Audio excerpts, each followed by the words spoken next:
ਸਾਨੂੰ ਜਨਮ ਦਿੱਤਾ ਇਹ ਆਲਣੇ ਵਿੱਚ ਚੁੰਝ ਖੋਲੀ ਏ ਅਸੀਂ ਦੋਵੇਂ ਪੰਜਾਬ ਦੇ ਪੁੱਤਰ ਹਾਂ ਪੰਜਾਬੀ ਸਾਡੀ ਬੋਲੀ ਏ ਅਸੀਂ ਸਾਰੇ ਪੰਜਾਬ ਦੇ ਪੁੱਤਰ ਹਾਂ। ਅਨੈਤ ਹਸਨ ਭੱਟੀ ਸਾਹਿਬ ਤੋਂ ਲੈ ਕੇ ਸ਼ੌਕਤ ਅਲੀ ਸਾਹਿਬ ਤੋਂ ਲੈ ਕੇ ਰੇਸ਼ਮਾ ਜੀ ਤੋਂ ਲੈ ਕੇ ਤੇ ਸਾਰੇ ਦੇ ਚਰਨ ਮੇਰੇ ਘਰ ਚ ਪਏ ਹੋਏ ਨੇ। ਉਹਦੇ ਜਿਹੜਾ ਇੱਥੇ ਸਕੂਟਰ ਦਾ ਸਿਸਟਮ ਹੈ ਨਾ, ਹਾਂਜੀ, ਇਹ ਵੀ ਬੜਾ ਕਮਾਲ ਦਾ। ਟਾਈਮ ਲਿਆ ਪਹਿਲਾਂ ਦਾ ਸਾਲ ਪਹਿਲਾਂ ਦਾ ਵੀ ਆਉਣਾ ਤੇ ਆਪਾਂ ਗੱਲਾਂ ਕਰਨੀਆਂ ਤੇ ਆਪਾਂ ਗੱਲਾਂ ਕਰਨ ਵਾਸਤੇ ਵਿੱਚ ਲਿਚਗੜੀ ਚੀਆਂ ਦਾ ਨਾਂ ਰੱਖਿਆ ਪੋਡਕਾਸਟ ਦਾ ਤੇ ਅਸੀਂ ਲਿਚਗੜੀ ਚੀਆਂ ਕਰ ਲਾਂਗੇ। ਹੁਣ ਸੁਣੀ ਜਰਾ ਗੱਲਾਂ ਕੀ ਹੁੰਦੀਆਂ। ਬਾਪੂ ਨੂੰ ਕਹਿੰਦਾ ਬਾਪੂ ਮੈਂ ਬਲਾਟਿੰਗ ਪੇਪਰ ਲੈਣਾ ਹੈ। ਕਹਿੰਦਾ ਪੁੱਤ ਕਿੰਨੇ ਕੁ ਦਾ?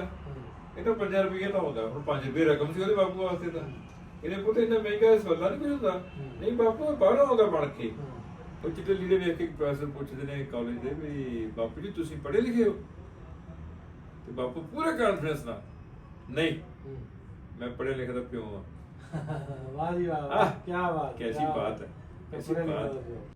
अस्सलाम वालेकुम दोस्तों, मैं नासिर ढिल्लों। ਤੁਸੀਂ ਜੁੜ ਗਏ ਹੋ ਸਾਡੇ ਚੈਨਲ ਪੰਜਾਬੀ ਲਹਿਰ ਦੇ। ਅੱਜ ਦਾ ਨਵਾਂ ਵਲੌਗ ਲੈ ਕੇ ਤੁਹਾਡੇ ਰੂਬਰੂ ਹਾਂ। ਕਾਫੀ ਦਿਨ ਹੋ ਗਏ ਮੈਂ ਵੈਸੇ ਲਾਹੌਰ ਆ, ਵਲੌਗ ਬਣਾਇਆ ਕੋਈ ਨਹੀਂ, ਐਵੇਂ ਕਦੀ ਕਿਤੇ ਦਿਲ ਹੀ ਨਹੀਂ ਕਰਦਾ ਹੁੰਦਾ ਵੀ ਨਹੀਂ ਬਣਾਉਣਾ। ਤੇ ਇੱਥੇ ਕਾਨਫਰੰਸ ਹੋਣ ਡਈ ਆ, ਬਹੁਤ ਸਾਰੇ ਲੋਕ ਇੰਡੀਆ ਪੰਜਾਬ ਤੋਂ ਆਏ ਨੇ, ਬਾਹਰੋਂ ਆਏ ਨੇ। ਬਰਾੜ ਸਾਹਿਬ ਆਏ ਨੇ, ਮਿੰਟੂ ਬਰਾੜ, ਗੁਰਭਜਨ ਗਿੱਲ ਸਾਹਿਬ, ਰਾਜ ਢਾਲੀਵਾਲ। ਤੇ ਮੈਂ ਹੁਣ ਜਿਨ੍ਹਾਂ ਨੂੰ ਮਿਲਾਉਣ ਜਾ ਰਿਹਾ, ਪਹਿਲਾਂ ਸਾਰਿਆਂ ਨਾਲ ਪੰਮੀ ਬਾਈ ਜਿਹੜੇ ਸਿੰਗਰ ਨੇ ਬੜੇ ਮਸ਼ਹੂਰ, ਤੇ ਨਾਲ ਸਤਨਾਮ ਪੰਜਾਬੀ ਉਹ ਨੇ। ਬਾਕੀ ਸਾਰੇ ਜਿਹੜੇ ਦੋਸਤ ਨੇ ਆਏ ਕਾਨਫਰੰਸ ਤੇ ਅੱਜ ਦੇ ਵਲੌਗ ਦੇ ਵਿੱਚ, ਉਹਨਾਂ ਨਾਲ ਤੁਹਾਡੀ ਗੱਲਬਾਤ ਵੀ ਕਰਾਵਾਂਗੇ। ਇੱਕ ਅੱਜ ਪ੍ਰੋਗਰਾਮ ਹੈ, ਪ੍ਰੋਗਰਾਮ ਤੇ ਵੀ ਚੱਲੇ ਆ, ਉੱਥੋਂ ਵੀ ਤੁਹਾਨੂੰ ਰੂਬਰੂ ਕਰਾਉਂਦੇ ਇਸ ਪ੍ਰੋਗਰਾਮ ਦੇ ਵੀ। ਆਓ ਲੈ ਕੇ ਚੱਲਣਾ ਤੁਹਾਨੂੰ, ਇਹਨਾਂ ਸਾਰਿਆਂ ਨਾਲ ਮੁਲਾਕਾਤ ਕਰਦੇ। ਭਾਈ ਸਾਹਿਬ, ਮੰਮੀ ਜੀ, ਤੁਹਾਨੂੰ ਵੈਲਕਮ ਆ ਵੀਡੀਓ 'ਚ। ਉਹ thank you Nasir, thank you ਛੋਟੇ ਵੀਰ। ਭਾਈ ਬਹੁਤ ਅੱਛਾ ਲੱਗਿਆ ਨਾਸਰ ਢਿੱਲੋਂ ਨੂੰ ਮਿਲ ਕੇ। ਨਹੀਂ ਮੁਹੱਬਤ ਤੁਹਾਡੀ, ਤੁਸੀਂ ਆਏ ਭਰਾ ਜਦੋਂ ਆਏ ਮਿਲਦੇ ਨੇ ਜੱਫੀਆਂ ਪਾ ਕੇ ਤੇ ਲੱਗਦਾ ਹੀ ਨਹੀਂ ਅਸੀਂ ਤੇ ਗਵਾਂਢੀ ਮੁਲਕ 'ਚ ਆਏ ਹਾਂ। ਤੁਹਾਨੂੰ ਵੀ ਸਰ ਬਹੁਤ ਵੈਲਕਮ, ਤੁਹਾਨੂੰ ਮੁਹੱਬਤ। Thank you so much. ਤੁਹਾਡਾ ਨਾਮ ਹੈ ਨਾਸਿਰ ਸਾਹਿਬ, ਬਹੁਤ ਸੁਣਿਆ ਪਹਿਲਾਂ। ਅੱਛਾ ਜੀ, ਮੈਂ ਤੁਹਾਡੀ ਵੀਡੀਓ ਵੀ ਵੇਖੀ। ਸ਼ੁਕਰੀਆ ਤੁਹਾਡਾ। ਸਤਨਾਮ ਭਾਜੀ, ਇਹਨਾਂ ਨਾਲ ਬੜੀ ਰੂਹਦਾਰੀ ਹੈ, ਬੜੀ ਪੁਰਾਣੀ। ਤੇ ਇਹ ਵੀ ਆਪਣੇ ਮਿੱਤਰ ਨੇ, ਸਤਨਾਮ ਪੰਜਾਬੀ।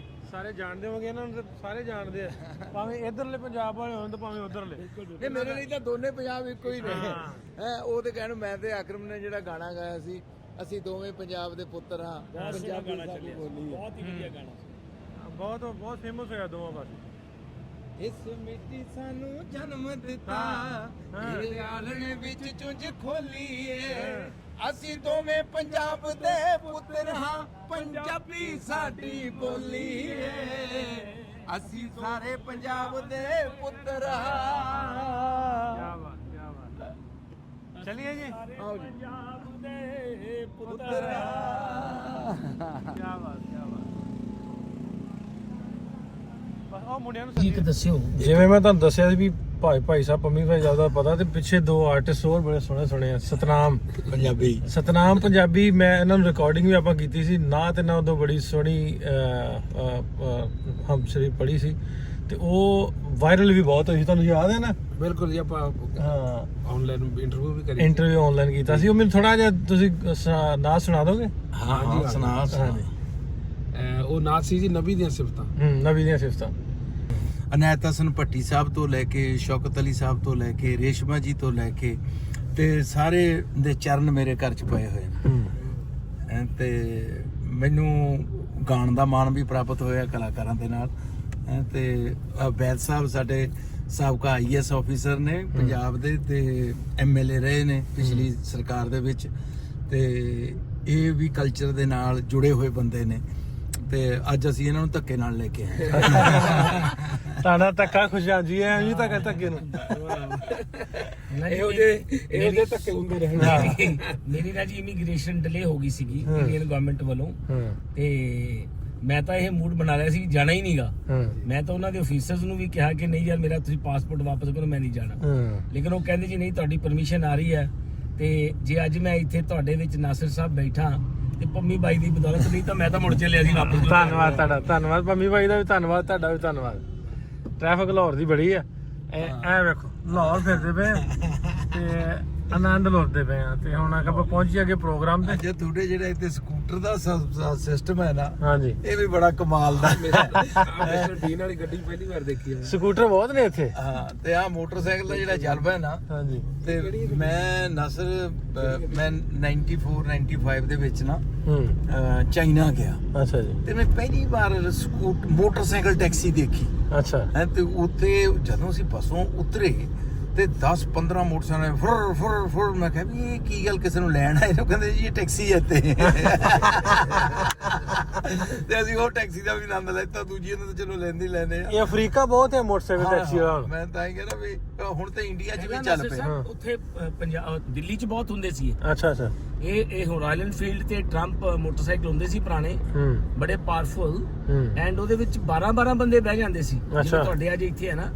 ਇਹ ਦਿੱਲੀ ਦੇ ਵਿੱਚ ਚੱਲਦਾ ਸੀ ਇਹ ਸਿਸਟਮ। ਅੱਛਾ ਵੱਡਾ ਘੜੂਕਾ, ਇਹਨੂੰ ਸਾਡੇ ਤੇ ਭੂੰਡੀ ਰਕਸ਼ੇ ਆਂਦੇ। ਆ ਤਾਂ ਭੁੰਡੀ ਨੇ ਨਾ ਛੋਟਾ। ਹਾਂ ਆ ਭੂੰਡੀ ਰਕਸ਼ੇ, ਤੁਹਾਡੇ ਵਾਲੇ ਦੂਜੇ ਮੋਟਰਸਾਈਕਲ ਨਾ ਵੱਡੇ। ਭੁੰਡੀ ਕਹਿੰਦੇ ਜਿਹੜੀ ਆ ਜਾ ਰਹੇ ਨੇ। ਨਹੀਂ ਇਹ ਮੋਟਰਸਾਈਕਲ ਨਹੀਂ, ਜਿਹੜੇ ਰਕਸ਼ੇ ਆ ਨਾ, ਰਕਸ਼ੇ। ਰਕਸ਼ੇ ਉਹਨਾਂ ਨੂੰ ਭੂੰਡੀ ਰਕਸ਼ਾ ਕਹਿੰਦੇ। ਕਰ ਲਓ ਜੀ ਪਹਿਲਾਂ ਇੱਕ। ਵਾਹ ਜੀ ਵਾਹ। ਇੱਥੇ ਭਾਈ ਸਾਹਿਬ ਇਸ ਵਾਰੀ ਦੂਜੀ ਇੰਟਰਨੈਸ਼ਨਲ ਪੰਜਾਬੀ ਕਾਨਫਰੰਸ ਇੱਥੇ ਕਰਵਾਈ ਸੀ, ਤੇ ਹਾਲ ਸਾਰੇ ਦੇ ਸਾਰੇ ਆ ਬਾਹਰੋਂ ਵੀ ਭਰਿਆ ਸੀ, ਸੜਕ ਵੀ ਭਰੀ ਸੀ ਤੇ ਅੰਦਰ ਵੀ ਸਾਰਾ ਭਰਿਆ। ਓਕੇ ਓਕੇ, ਏਡੀ ਵੱਡੀ ਇਸ ਵਾਰੀ ਹੋਇਆ ਸੀ। ਕੀ ਬਾਤ ਕੀ ਬਾਤ। ਉਹ ਵੀ ਉਹਨੂੰ ਛੱਡ ਕੇ ਮੈਂ ਆ ਗਿਆ, ਤੇ ਹੁਣ ਬਾਪੂ ਜੀ ਨੂੰ ਬੜਾ ਕੀ ਕਹਿੰਦੇ ਹੁੰਦਾ ਵੀ ਜੜਨ ਵਾਲੀ ਕੁਰਸੀ ਤੇ ਬਿਠਾ ਕੇ ਲਿਆਂਦਾ। ਮੈਂ ਸਾਡੇ ਨਾਲ ਗੱਲਾਂ ਕਰਨੀਆਂ ਮੈਂ ਖੁੱਲੀਆਂ, ਇਹਨਾਂ ਕੋਲ ਟਾਈਮ ਲਿਆ ਪਹਿਲਾਂ ਦਾ, ਸਾਲ ਪਹਿਲਾਂ ਦਾ ਵੀ ਆਉਣਾ ਤੇ ਆਪਾਂ ਗੱਲਾਂ ਕਰਨੀਆਂ। ਤੇ ਆਪਾਂ ਗੱਲਾਂ ਕਰਨ ਵਾਸਤੇ ਇੱਥੇ ਲਿਚ ਗਲੀਚੀਆਂ ਦਾ ਨਾਂ ਰੱਖਿਆ ਪੋਡਕਾਸਟ ਦਾ, ਤੇ ਅਸੀਂ ਲਿਚ ਗਲੀਚੀਆਂ ਕਰ ਲਾਂਗੇ। ਹੁਣ ਸੁਣੀਆਂ ਜਰਾ ਗੱਲਾਂ ਕੀ ਹੁੰਦੀਆਂ ਕਰ ਜਰੂਰ। ਉਹ ਅੱਗੇ ਸਿਆਹੀ ਚੂਸ ਹੁੰਦਾ ਸੀ, ਤੁਹਾਨੂੰ ਯਾਦ ਹੋਣਾ? ਹਾਂਜੀ ਹਾਂਜੀ। ਜਦੋਂ ਆਪਾਂ ਲੈਂਦੇ ਸੀ ਦਵਾਰ ਚੋਂ ਡੋਬਾ ਲੈ ਕੇ ਤੇ ਲਿਖਦੇ ਹੁੰਦੇ ਸੀ, ਤੇ ਉਹ ਕਈ ਵਾਰੀ ਉਹ ਨਾ ਜ਼ਿਆਦਾ ਸਿਆਹੀ ਲੱਗ ਜਾਂਦੀ ਸੀ, ਤੇ ਫਿਰ ਸਿਆਹੀ ਚੂਸਣਾ ਉਹਨੂੰ ਅਸੀਂ ਚੂਸ ਲੈਂਦੇ ਸੀ। ਉਹਨੂੰ ਬਲਾਟਿੰਗ ਪੇਪਰ ਕਹਿੰਦੇ ਸੀ। ਉਹ ਬਾਪੂ ਨੂੰ ਕਹਿੰਦਾ, ਬਾਪੂ ਮੈਂ ਬਲਾਟਿੰਗ ਪੇਪਰ ਲੈਣਾ। ਕਹਿੰਦਾ ਪੁੱਤ ਕਿੰਨੇ ਕੁ ਦਾ? ਇਹ ਤਾਂ 50 ਰੁਪਏ ਦਾ ਹੁੰਦਾ। ਹੁਣ 5 ਰੁਪਏ ਰਕਮ ਸੀ ਉਹਦੇ ਬਾਪੂ ਵਾਸਤੇ ਤਾਂ। ਇਹਨੇ ਪੁੱਤ ਇੰਨਾ ਮਹਿੰਗਾ ਸਵਾਲਾ ਨਹੀਂ ਕੋਈ ਹੁੰਦਾ। ਨਹੀਂ ਬਾਪੂ ਬਾਹਰੋਂ ਆਉਂਦਾ ਬਣ ਕੇ ਹੈ। ਹੁਣ ਦੱਸੋ ਮੈਨੂੰ ਵੀ ਸਾਲਗੀ ਦੇ ਬਾਪੂ ਦੀ ਲੁੱਟ ਲਈ ਉਹਨੇ, ਪਰ ਬਾਅਦ ਚ ਤੇ ਭਾਰ ਪਿਆ, ਜਾ ਕੇ ਤੇ ਰੁਪਈਆ ਮੋੜ ਦਿੱਤਾ। ਨਹੀਂ ਬਾਪੂ ਚੌਂ ਜੀ ਸਰ ਗਿਆ, ਤੇ ਮੈਨੂੰ ਪਤਾ ਵੀ ਉਹ ਮੇਰਾ 98 ਜਾਂ 54 ਦਾ ਹੁੰਦਾ ਸੀ। ਸਾਦਗੀ ਤਾਂ ਬਜ਼ੁਰਗਾਂ ਦੀ ਹੈ ਹੀ ਸੀ ਨਾ। ਪੜ੍ਹੇ ਲਿਖੇ ਨਾ ਹੋਣ ਦੇ ਬਾਵਜੂਦ ਇਹ ਹੁੰਦਾ ਵੀ ਚਲੋ ਬੱਚੇ ਪੜ੍ਹਨਗੇ, ਸਭ ਸੁਧਾਰ ਹੋ ਸਾਡੇ। ਦੱਸਦਾ ਗੱਲ, ਮੇਰੇ ਬਾਪੂ ਜੀ ਇੱਕ ਵਾਰ ਲੁਧਿਆਣੇ ਆਏ ਹੋਏ, ਮੇਰੇ ਵੱਡੇ ਭਾਈ ਸਾਹਿਬ ਜਦੋਂ ਲੁਧਿਆਣੇ ਆਏ ਨੇ ਨਾ ਪੜ੍ਹਨ ਵਾਸਤੇ, ਬਾਅਦ ਚ ਪੜ੍ਹਾਉਣ ਵਾਸਤੇ ਵੀ ਇੱਥੇ ਰਹੇ, ਤੇ ਮੈਂ ਵੀ ਉਹਨਾਂ ਦੇ ਕੋਲ ਹੀ ਪੜ੍ਹਨ ਵਾਸਤੇ 71 ਚ 1971 ਚ ਆਇਆ। ਤੇ ਉਹ ਮੈਨੂੰ ਕਈ ਕਹਿਣਗੇ ਆਪ ਜੀ ਨੇ ਉਚੇਰੀ ਸਿੱਖਿਆ ਵਾਸਤੇ ਲੁਧਿਆਣੇ ਦੀ ਚੋਣ ਕੀਤੀ। ਮੈਂ ਕਾਹਨੂੰ? ਮੈਂ ਕਿਹਾ ਜੁੱਤੀਆਂ ਤੋਂ ਡਰਦੇ ਆਇਆ ਸੀ। ਪਹਿਲਾਂ ਤਾਂ ਪਿੰਡ ਮੈਂ ਪੰਗਾ ਪੈ ਗਿਆ, ਤੇ ਉਹ ਮੈਂ ਘਰਦਿਆਂ ਨੇ ਕਿਹਾ ਵੀ ਦਫਾ ਕਰੋ, ਉਹਨੂੰ ਵੱਡੇ ਭਰਾ ਕੋਲ ਦਾ ਛੇਤਰ ਤਗੜਾ, ਉਹਨੂੰ ਆਪੇ ਬੰਦਾ ਬਣਾਏਗਾ। ਤੇ ਹੁਣ ਮੈਨੂੰ ਪਤਾ ਨਹੀਂ ਬੰਦਾ ਬਣਿਆ ਕਿ ਨਹੀਂ ਬਣਿਆ, ਇਹ ਮੈਨੂੰ ਹੁਣ ਤੱਕ ਨਹੀਂ ਪਤਾ ਲੱਗਿਆ। ਪਰ ਇਹ ਆ ਵੀ ਮੈਨੂੰ ਰਾਦਾ ਦਫਾ ਕੀਤਾ ਸੀ ਘਰਦਿਆਂ ਨੇ ਵੀ ਲੁਧਿਆਣੇ ਨੂੰ ਦਫਾ ਕਰੋ, ਵੀ ਇਹ ਪਿੰਡ ਪੰਗੇ ਪਾਉਂਦਾ। ਚਲੋ ਹੋਈ ਗੱਲ, ਬੀਤੀ ਗੱਲ। ਇੱਕ ਵਾਰ ਬਾਪੂ ਸਾਡੇ ਕੋਲ ਆਏ, ਤੇ ਬਾਪੂ ਨੂੰ ਆਦਤ ਸੀ, ਸ਼ੌਕ ਸੀ ਰਾਦਾ ਕਿ ਮੈਂ ਨਾ ਪੜ੍ਹਿਆ ਲਿਖਿਆ ਜਾਪਾਂ ਲੱਗਾ। ਆਹ ਵੇਖਾਂ ਲੱਗਾ ਮੈਂ। ਉਹ ਚਿੱਟੇ ਲੀੜੇ ਪਾਉਂਦੇ ਸੀ, ਬੇਸ਼ੱਕ ਚਿੱਟੇ ਦੁੱਧ ਚਿੱਟੇ। ਮੈਂ ਉਹਨਾਂ ਦੀ ਜ਼ਿੰਦਗੀ 'ਚ ਕੋਈ ਰੰਗਦਾਰ ਕੱਪੜਾ ਪਾਇਆ ਨਹੀਂ ਵੇਖਿਆ, ਨਾ ਚਾਦਰਾ, ਨਾ ਕੁੜਤਾ, ਨਾ ਪੱਗ। ਤੇ ਉਹਨਾਂ ਨੇ ਸਵੇਰੇ ਉੱਠਣ ਸਾਰ ਜਦੋਂ ਅਖਬਾਰ ਹੱਕ ਨੇ ਸੁੱਟ ਕੇ ਜਾਣਾ ਘਰੇ ਲੁਧਿਆਣੇ, ਤੇ ਅਖਬਾਰ ਫੜ ਕੇ ਤੇ ਉਹਨਾਂ ਨੇ ਨਾ ਪੜ੍ਹਨ ਬਹਿ ਜਾ ਕਰ। ਮੇਰਾ ਭਤੀਜਾ ਨੇ ਕਿਹਾ, ਇਹ ਮੈਨੂੰ ਕਹਿੰਦਾ, ਬਾਪੂ ਨੂੰ ਕਹਿੰਦਾ, ਬਾਪੂ ਜੀ ਵੀ ਤੁਸੀਂ ਨਾਲੇ ਕਹਿੰਦੇ ਮੈਂ ਅਨਪੜ੍ਹ ਹਾਂ, ਇਹ ਅਖਬਾਰ ਤੇ ਸਿੱਧਾ ਫੜਿਆ ਹੋਇਆ, ਇਹ ਤੁਹਾਨੂੰ ਕਿੱਦਾਂ ਪਤਾ ਲੱਗਾ ਵੀ ਸਿੱਧਾ ਇੱਧਰੋਂ ਆ? ਇਹਦੇ ਪੁੱਤਰ ਮੈਂ ਅਨਪੜ੍ਹ ਹਾਂ, ਬੇਵਕੂਫ ਨਹੀਂ। ਕਹਿੰਦਾ ਮੈਂ ਫੋਟੋਆਂ ਦੇਖ ਲੈਂਦਾ, ਫੋਟੋ ਸਿੱਧੇ ਕਿੱਧਰੋਂ ਨੇ, ਸਿੱਧੀ ਕਿਧਰ ਕਿਹੜੇ ਪਾਸੇ ਹੋਣੀ। ਇੱਕ ਵਾਰੀ ਪ੍ਰੋਫੈਸਰ ਸਾਹਿਬ 2-3 ਆ ਗਏ ਬਾਪੂ ਜੀ ਨੂੰ ਮਿਲਣ ਵਾਸਤੇ, ਵੀ ਜਸਵੰਤ ਭਾਜੀ ਦਾ ਵੀ ਉਹ ਭਾਜੀ ਨੂੰ, ਮੇਰੇ ਵੱਡੇ ਭਾਜੀ ਨੂੰ ਈਵਨ ਕੁਲੀਗਸ ਵੀ ਕਈ ਸਾਰੇ ਭਾਜੀ ਕਹਿ ਲੈਂਦੇ ਸੀ, ਕਿਉਂਕਿ ਵੱਡੇ ਸਨ, ਸਿਆਣੇ ਸਨ। ਤੇ ਉਦੋਂ ਰਿਵਾਜ ਹੁੰਦਾ ਸੀ ਉਦੋਂ ਵੀ ਜੇ ਕੋਈ ਬਜ਼ੁਰਗ ਆਇਆ ਪਿੰਡੋਂ ਤੇ ਉਹਨੂੰ ਮਿਲਣ ਜਾਇਆ ਜਾਵੇ। ਤੇ ਉਹ ਚਿੱਟੇ ਲੀੜੇ ਵੇਖ ਕੇ ਪ੍ਰੋਫੈਸਰ ਪੁੱਛਦੇ ਨੇ ਕਾਲਜ ਦੇ ਵੀ ਬਾਪੂ ਜੀ ਤੁਸੀਂ ਪੜ੍ਹੇ ਲਿਖੇ ਹੋ? ਤੇ ਬਾਪੂ ਪੂਰੇ ਕੌਨਫੀਡੈਂਸ ਨਾਲ, ਨਹੀਂ ਮੈਂ ਪੜ੍ਹੇ ਲਿਖੇ ਦਾ ਪਿਓ ਆ। ਵਾਹ ਜੀ ਵਾਹ, ਆਹ, ਕੀ ਬਾਤ, ਕੈਸੀ ਕਿਆ ਬਾਤ ਹੈ, ਕੈਸੀ ਪੜ੍ਹੇ ਲਿਖੇ ਬਾਤ। ਦਾ ਪਿਓ, ਕੈਸੀ ਮਤਲਬ ਜਿਹੜਾ ਆਤਮ ਵਿਸ਼ਵਾਸ ਹੈ ਨਾ, ਉਹਨਾਂ ਦੀ ਗੱਲ ਹੋਰ ਮੈਨੂੰ ਭਾਜੀ ਦੱਸ ਰਹੇ ਸੀ ਮੈਨੂੰ ਆ ਮਹੀਨਾ ਕੁ ਪਹਿਲਾਂ ਹੀ, ਮੇਰੇ ਵੱਡੇ ਭਾਈ ਸਾਹਿਬ ਅੱਜ ਕੱਲ੍ਹ ਆਸਟ੍ਰੇਲੀਆ ਸੁਖਮੰਤ ਗਏ ਹੋਏ ਨੇ, ਉਹਨੇ ਗੱਲ ਸੁਣਾਈ। ਇਹ ਗੱਲ 1970 ਦੀ ਸ਼ਾਇਦ 69 ਦੀ ਗੱਲ ਹੈ। ਕਾਲਜ ਖੁੱਲੇ ਸਾਡੇ ਲਾਗੇ, ਕਾਲਾ ਪੈਨਾ ਨਵਾਂ ਤੇ ਵੱਡੇ ਭਾਈ ਸਾਹਿਬ ਨੇ ਵੀ ਇੰਟਰਵਿਊ ਦਿੱਤੀ ਪੋਲੀਟੀਕਲ ਸਾਇੰਸ ਦੇ ਲੈਕਚਰ ਦੀ, ਤੇ ਛੋਟਿਆਂ ਨੇ ਵੀ ਦਿੱਤੀ, ਇਕੱਠਿਆਂ ਨੇ ਇੱਕੋ ਇੰਟਰਵਿਊ ਵਾਸਤੇ ਦੋਵੇਂ ਭਰਾ ਹੀ ਗਏ। ਤੇ ਬਾਪੂ ਜੀ ਮਹਿੰਗੀਆਂ ਚਾਰਦੇ ਸੀ ਪੈਲੀਆਂ 'ਚ, ਤੇ ਜਦੋਂ ਇਹ ਆਏ ਤੇ ਸਾਈਕਲ ਤੋਂ ਉਤਰੇ ਤੇ ਛੋਟੇ ਭਾਜੀ ਕਹਿੰਦੇ ਬਾਪੂ ਜੀ ਨੂੰ, ਬਾਪੂ ਜੀ ਤੁਸੀਂ ਪੁੱਛਿਆ ਨਹੀਂ ਵੀ ਕੀ ਬਣਿਆ? ਕਹਿੰਦੇ ਪੁੱਛਣ ਵਾਲੀ ਕਿਹੜੀ ਗੱਲ ਸੀ? ਉਹ ਅੱਜ ਜਿੱਦਾਂ ਤੁਹਾਡੇ ਮੂੰਹ ਉਤਰੇ ਨੇ, ਮੈਨੂੰ ਪਤਾ ਵੀ ਤੁਹਾਡਾ ਕੰਮ ਨਹੀਂ ਬਣਿਆ। ਹਾਏ ਹਾਏ, ਕੀ ਕੰਮ ਰਹਿ ਗਿਆ? ਕੋਈ ਗੱਲ ਨਹੀਂ, ਲਾਜ਼ਮੀ ਬਣੇਗਾ, ਕਿਤੇ ਹੋਰ ਬਣੇਗਾ। ਔਰ ਕੁਝ ਮਹੀਨੇ ਬਾਅਦ ਹੀ ਭਾਜੀ ਲੁਧਿਆਣੇ ਜੀ ਖਾਲਸਾ ਕਾਲਜ ਪ੍ਰੋਫੈਸਰ ਲੱਗ ਗਏ, ਤੇ ਛੋਟੇ ਬ੍ਰਦਰ ਉਸੇ ਕਾਲਜ ਦੇ ਵਿੱਚ ਲੈਕਚਰ ਲੱਗ ਗਏ। ਅੱਛਾ, ਤੂੰ ਸਾਡੇ ਕੁਲੀਗਸ ਦੇ ਵਿੱਚ ਕਿਹੜੇ ਕਿਹੜੇ ਦੋਸਤ ਨੇ ਤੁਹਾਡੇ? ਜਿਸ ਤਰ੍ਹਾਂ ਭੱਲਾ ਸਾਹਿਬ ਦਾ ਮੈਨੂੰ ਪਤਾ। ਉਹ ਨਹੀਂ ਯਾਰ, ਉਹ ਮੇਰਾ ਕੁਲੀਗ ਥੋੜਾ, ਅੱਛਾ, ਮੇਰਾ ਤਾਂ ਪੁੱਤਰ ਹੈ ਉਹ। ਅੱਛਾ, ਛੋਟੇ ਦਾ ਬੱਚਾ ਹੈ ਮੇਰਾ, ਬਹੁਤ ਛੋਟਾ ਮੇਰੇ ਤੋਂ ਤਾਂ। ਇਹ ਸੇਮ ਪੜਾਉਂਦੇ ਨੇ ਕਾਲਜ? ਯੂਨੀਵਰਸਿਟੀ ਨਹੀਂ, ਮੈਂ ਤੁਹਾਨੂੰ ਦੱਸਦਾ ਵੀ ਜਦੋਂ ਮੈਂ 1976 ਚ ਐਮਏ ਕਰਕੇ ਦੁਰਾਹੇ ਗੁਰੂ ਨਾਨਕ ਨੈਸ਼ਨਲ ਕਾਲਜ ਪੜਾਉਣਾ ਸ਼ੁਰੂ ਕੀਤਾ ਨਾ, ਤੇ ਉਹਦੀ ਵੱਡੀ ਭੈਣ ਕੁਲਜੀਤ ਮੇਰੀ ਸਟੂਡੈਂਟ ਸੀ। ਅੱਛਾ, ਮੇਰੇ ਕੋਲ ਪੜ੍ਹਦੀ ਸੀ ਬੀਏ ਫਾਈਨਲ ਚ। ਬਾਬਾ ਜੀ ਬਹੁਤ ਤੇ ਉਹਦੇ ਜਿਹੜੇ ਪਿਤਾ ਜੀ ਸੀ ਸਰਦਾਰ ਬਹਾਦਰ ਸਿੰਘ ਭੱਲਾ, ਉਹ ਬੜੇ ਮਿਲਾਪੜੇ ਇਨਸਾਨ ਸੀ, ਹੁਣ ਤਾਂ ਦੁਨੀਆ ਤੇ ਨਹੀਂ ਰਹੇ। ਤੇ ਉਹਨਾਂ ਦੇ ਘਰ ਤਵਿਆਂ ਵਾਲਾ ਵਾਜਾ ਹੁੰਦਾ ਸੀ, ਜਿਹਦੇ ਚ ਰਿਕਾਰਡ ਵੱਜਦੇ ਨੇ। ਹੁਣ ਤਾਂ ਰਿਕਾਰਡਾਂ ਦਾ ਕਨਸੈਪਟ ਹੀ ਨਾ ਮੁੱਕ ਗਿਆ। ਤੇ ਮੇਰੀ ਟ੍ਰੇਨ ਜਿੱਥੋਂ ਮੈਂ ਪਰਤਣਾ ਹੁੰਦਾ ਸੀ 5 ਵਜੇ ਆਉਂਦੀ ਸੀ, ਤੇ 3 ਵਜੇ ਮੇਰਾ ਕਾਲਜ ਖਤਮ ਹੋ ਜਾਂਦਾ ਸੀ। ਉਹਨਾਂ ਨੇ ਅਕਸਰ ਸਾਨੂੰ ਆਪਣੇ ਘਰ ਲੈ ਜਾਇਆ ਕਰਨਾ, ਸ਼ਿਕੰਜਵੀ ਪਾਣੀ ਪਿਆਉਣਾ। ਉਦੋਂ ਰਿਵਾਜ ਹੁੰਦਾ ਸੀ ਕਿ ਟੀਚਰ ਦੀ ਇੱਜ਼ਤ ਲੋਕ ਕਰਦੇ ਸੀ। ਹੁਣ ਤਾਂ ਸਾਰਾ ਕੁਝ ਵਪਾਰਕ ਕੰਮ ਹੋ ਗਿਆ ਨਾ, ਟੀਚਰ ਵੀ ਵਪਾਰਕ ਹੋ ਗਿਆ, ਵਿਦਿਆਰਥੀ ਵੀ ਵਪਾਰਕ ਹੋ ਗਿਆ, ਪਾਪੇ ਵੀ ਵਪਾਰਕ ਹੋ ਗਏ। ਆਪ ਵੀ ਭਾਵੇਂ ਟੀਚਰ ਸੀ, ਉਹ ਇੱਜ਼ਤ ਬੜੀ ਕਰਦੇ ਸੀ ਟੀਚਰ ਦੀ। ਉਹਨਾਂ ਦਾ ਸ਼ੌਕ ਸੀ ਕਿ ਕਾਲਜ ਦੇ ਟੀਚਰ ਜਿਹੜੇ ਨੇ ਮੇਰੇ ਘਰ ਆ ਕੇ ਮੇਰੇ ਨਾਲ, ਮੇਰੇ ਬੱਚਿਆਂ ਨੇ ਇੰਟਰੈਕਟ ਕਰਨਾ। ਇਹ ਜਸਵਿੰਦਰ ਨੂੰ 10ਵੀਂ ਚ ਪੜ੍ਹਦਾ ਸੀ। ਅੱਛਾ, ਤੇ ਮੈਨੂੰ ਇਹ ਯਾਦ ਆ ਵੀ ਇਹ ਸਿਰ ਤੇ ਪਟਕਾ ਬੰਨ੍ਹਦਾ ਸੀ, ਜੂੜੇ ਤੇ ਰੁਮਾਲ ਬੰਨ੍ਹ ਕੇ ਥੱਲੇ ਉੱਤੇ ਪਟਕਾ ਬੰਨ੍ਹਦਾ ਹੁੰਦਾ ਸੀ ਮਗਰਲੇ ਬੰਨੇ ਧੜੀਆਂ ਵਾਲਾ। ਤੇ ਸਾਡਾ ਬਹਾਦਰ ਸਿੰਘ ਕਹਿੰਦੇ ਸਾਡਾ ਜਸਵਿੰਦਰ ਵੀ ਗਾਉਂਦਾ। ਮੈਂ ਕਿਹਾ ਕੀ ਗਾਉਂਦਾ ਕਾਕਾ, ਸੁਣਾ। ਤੇ ਕਿਹੜੀ ਘਰ ਚ ਢੋਲਕੀ ਸੀ, ਉਹ ਡਾਲਡੇ ਦੀ ਪੀਪੀ ਵਜਾ ਕੇ ਉਹਨੇ ਫਿਰ ਸਾਨੂੰ ਗੀਤ ਸੁਣਾਇਆ। ਅੱਛਾ, ਗੀਤ ਪਤਾ ਕਿਹੜਾ ਸੀ? ਮੁਹੰਮਦ ਸਦੀਕ ਤੇ ਰਣਜੀਤ ਕੌਰ ਦਾ ਗਾਇਆ ਸੀ ਕਿ ਮੁੱਕ ਗਈ ਫੀਮ ਡੱਬੇ ਚੋਂ ਯਾਰੋ, ਅੱਜ ਕੋਈ ਅਮਲੀ ਦਾ ਡੰਗ ਸਾਰੋ, ਮੇਰੀ ਰੁੱਸੀ ਫਿਰੇ ਕਰਤਾਰੋ, ਧੀਰ ਬਣਾਵੇ ਕੌਣ ਬਣਾਵੇ ਧੀਰ ਨੂੰ, ਹਾਏ ਜਿੰਦ ਨਿਕਲ ਚੱਲੀ ਲੱਗੀ ਟੋਟ ਸਰੀਰ ਨੂੰ। ਬਾਬੂ ਸਿੰਘ ਮਾਨ ਦਾ ਬੜਾ ਪਿਆਰਾ ਗੀਤ ਹੁੰਦਾ ਸੀ ਉਹਨਾਂ ਵਕਤਾਂ 'ਚ, 76 ਦੀ ਗੱਲ ਮੈਂ ਕਰ ਲਾਂ। ਤੇ ਫਿਰ ਇਹ ਯੂਨੀਵਰਸਿਟੀ ਪੜ੍ਹਨ ਆ ਗਿਆ ਲੁਧਿਆਣੇ। ਮੈਂ ਉਹ ਤੋਂ ਜਗਰਾਉਂ ਪੜਾਉਂਦਾ ਸੀ, ਉੱਥੇ ਇਹਦੇ ਭੂਆ ਜੀ ਸਾਡੇ ਗੁਆਂਢ 'ਚ ਰਹਿੰਦੇ ਸੀ। ਇਹਨੇ ਜਦੋਂ ਕਦੇ ਜਗਰਾਉਂ ਜਾਣਾ ਇਹਨੇ ਮੇਰੇ ਕੋਲ ਆ ਜਾ ਕਰਨਾ। ਉਸ ਰਿਸ਼ਤੇ 'ਚ ਕਿ ਦੁਰਾਹੇ ਜਿਹੜੇ ਪੈਸਾ ਪੜਾਉਂਦੇ ਸੀ ਉਹਦੇ 'ਚ ਬਣਾਉਂਦੇ ਸੀ। ਉਦੋਂ ਬਾਅਦ ਜਦੋਂ 83 ਚ ਯੂਨੀਵਰਸਿਟੀ ਆ ਗਿਆ, ਉਦੋਂ ਐਮਐਸਸੀ ਕਰਦਾ ਸੀ। ਬਾਲਪੰਤ ਸ਼ਰਮਾ ਜਿਹੜਾ ਇਹਦੇ ਨਾਲ ਧੀਜ ਬਣਦਾ ਰਿਹਾ ਸਰਕਾਟਾ ਦੇ ਵਿੱਚ। ਔਰ ਤੁਰਦੇ ਤੁਰਦੇ ਕਹਾਣੀ ਇੱਥੋਂ ਤੱਕ ਪਹੁੰਚੀ ਕਿ 1988 ਚ ਅਸੀਂ ਇਹਨਾਂ ਦੀ ਪਹਿਲੀ ਆਡੀਓ ਕੈਸਟ ਸਰਕਾਟਾ ਉਹ ਮੋਹਨ ਸਿੰਘ ਫਾਊਂਡੇਸ਼ਨ ਵੱਲੋਂ ਤਿਆਰ ਕੀਤੀ, ਤੇ ਇੱਕ ਦਿਨ ਦੇ ਵਿੱਚ ਹੀ 2000 ਕਾਪੀ ਇਸ ਮੇਲੇ 'ਚ ਹੀ ਵੇਚ ਦਿੱਤੀ। ਉਦੋਂ ਬਾਅਦ ਫਿਰ 400 ਫਿਰ ਮਾਣਾ ਬੋਚ ਲਿਆ ਯਾਰ। ਇਹਨੇ ਉੱਥੋਂ ਹੀ ਐਮਐਸਸੀ ਕੀਤੀ ਯੂਨੀਵਰਸਿਟੀ ਚੋਂ ਹੀ, ਪੀਐਚਡੀ ਇਹਨੇ ਕਿਸੇ ਹੋਰ ਯੂਨੀਵਰਸਿਟੀ ਕੀਤੀ। ਔਰ ਬਾਅਦ ਫਿਰ 90 ਜਾ ਕੇ ਸਾਡਾ ਕੁਲੀਗ ਬਣਿਆ। ਫਿਰ ਸਾਡਾ ਰਿਸ਼ਤਾ ਪਿਓ ਪੁੱਤ ਵਾਲਾ ਹੀ ਰਿਹਾ। ਇਹਦੇ ਸ਼ਾਗਿਰਦ ਤੋਂ ਵੀ ਕੁਲੀਗ ਹੋਏ 90 ਪਰ ਨਹੀਂ, ਉਹਨੇ ਕਦੇ ਵੀ ਸਾਬਤ ਨਹੀਂ ਕੀਤਾ, ਜਦਕਿ ਹੈਡ ਆਫ ਦਾ ਡਿਪਾਰਟਮੈਂਟ ਸੀ ਉਹ। ਉੱਥੋਂ ਰਿਟਾਇਰ ਹੋਇਆ 2 ਸਾਲ ਪਹਿਲਾਂ ਹੀ। ਤੇ ਜਦੋਂ ਮੈਨੂੰ ਉਹ ਮੈਨੂੰ ਜਦ ਛੇੜ ਦਿੰਦੇ ਨੇ। ਲੋ ਵੀ ਕਮਰੇ 'ਚ ਆਪਾਂ ਆ ਗਏ ਆ। ਭਾਜੀ ਕਿੱਦਾਂ ਦਾ ਰਿਹਾ ਅੱਜ ਫਿਰ ਪ੍ਰੋਗਰਾਮ, ਕਿਵੇਂ ਸੀ? ਮੈਂ ਤੇ ਗੁਰਭਜਨ ਸਾਹਿਬ ਦਾ ਕਰਨ ਰਿਹਾ ਪੋਡਕਾਸਟ, ਮੈਂ ਵੇਖ ਨਹੀਂ ਸਕਿਆ। ਅੱਛਾ, ਤੇ ਤੁਸੀਂ ਅਟੈਂਡ ਕੀਤਾ, ਤੁਹਾਨੂੰ ਛੱਡ ਕੇ ਮੈਂ ਆ ਗਿਆ। ਕਿਸ ਤਰ੍ਹਾਂ ਦਾ ਰਿਹਾ? ਬਹੁਤ ਵਧੀਆ ਜੀ। ਅੱਛਾ, ਕੀ ਪੇਸ਼ ਕਰੀ ਹੋਈ ਉੱਥੇ, ਕੀ ਹੋਇਆ ਫਿਰ? ਪੋਡਕਾਸਟ ਜਾਂ ਉੱਥੇ ਪ੍ਰੋਗਰਾਮ? ਨਹੀਂ, ਉੱਥੇ ਪ੍ਰੋਗਰਾਮ ਤੇ ਤਾਂ ਮੈਂ ਤੇ ਆਰਫ ਸਾਨੂੰ ਦੋਨਾਂ ਨੂੰ ਇਕੱਠਿਆਂ ਨੂੰ ਸਟੇਜ ਤੇ ਚਾੜਿਆ। ਆਰਫ ਲਾਹੌਰ ਤੁਸੀਂ? ਆਰਫ ਲਾਹੌਰ ਤੇ ਮੈਂ, ਤੇ ਅਸੀਂ ਫਿਰ ਦੋ ਕੁ ਬੰਦ ਸਾਂਝੇ ਵੀ ਕੀਤੇ, ਇਕੱਠਿਆਂ ਨੇ ਵੀ ਗਾਇਆ ਅੱਛਾ ਹੈਂ। ਤੇ ਬਾਕੀ ਬੜਾ ਮਜ਼ਾ ਆਇਆ, ਲੋਕਾਂ ਦਾ ਪਿਆਰ ਮੁਹੱਬਤ।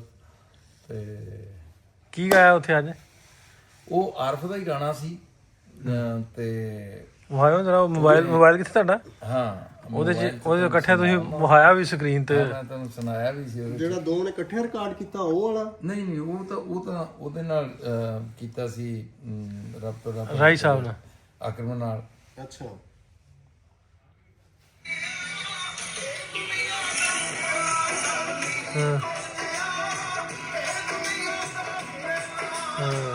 ਅੱਜ ਪਰਫਾਰਮ ਇਕੱਠੇ ਕੀਤਾ ਫਿਰ? ਹਾਂਜੀ ਹਾਂ, ਵਾਹ, ਸਾਂਝੇ ਪੰਜਾਬ ਦੇ ਸਾਂਝੇ ਗਾਇਕ। ਬਿਲਕੁਲ ਜੀ। ਤੇ ਉਹ ਫਿਰ ਕਹਾਣੀ ਇਹ ਹੁੰਦੀ ਹੈ ਕਿ ਵੀ ਜਦੋਂ ਕੋਈ ਫਨਕਾਰ ਕੋਈ ਚੀਜ਼ ਗਾਉਂਦਾ ਹੈ ਤੇ ਫਿਰ ਦੂਸਰੇ ਦਾ ਹੁੰਦਾ ਕਿ ਉਹਦਾ ਸਾਥ ਦੇਵੇ।